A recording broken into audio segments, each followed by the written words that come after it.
সম্প্রতি একটা শিক্ষা প্রতিষ্ঠানে মেয়েদের দিকে তাকিয়ে হাসার অজুহাতে একজন যুবককে নির্মমভাবে হত্যা করা হয়। শিক্ষা প্রতিষ্ঠানে প্রায়ই এ ধরনের ঘটনা ঘটতে দেখা যায়।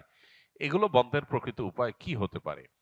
দেখুন, প্রথম কথা হলো, এদেশে মানুষের জীবনের কোনো মূল্য আমরা এখনো নির্ধারণ করতে পারি নাই, নিশ্চিত করতে পারি নাই। মানুষের বেঁচে থাকার অধিকার নিশ্চিত করতে পারি নাই। এটা হলো আমাদের সবচেয়ে বড় দুর্ভাগ্যের বিষয়।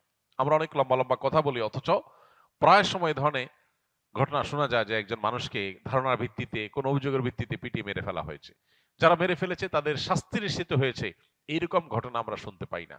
খুবই দুর্ভাগ্যজনক একটা বাস্তবতা। কবে আইনের শাসন দেশে প্রতিষ্ঠা হবে, কবে হাই হ্যালো বন্ধ হবে, কবে প্রভাবশালীদের প্রভাবের দৌরাত্মে মাজলুমরা ন্যায় বিচার পাওয়া থেকে বঞ্চিত হওয়া বন্ধ হবে, সেটা একমাত্র আল্লাহ ভালো জানেন। তবে আমাদের সবাইকে সংকল্প করতে হবে সেদিকে যাওয়ার, এবং সেদিকে যেতে যারাই বাধা হবে তাদের বিরুদ্ধে দাঁড়ানো আমাদের প্রত্যেকটা মানুষের কর্তব্য। দেখুন, মেয়েদের বিষয়গুলোকে অবশ্যই একজন মুসলমান হিসাবে আমরা খুব শ্রদ্ধার সাথে, সম্মানের সাথে দেখব।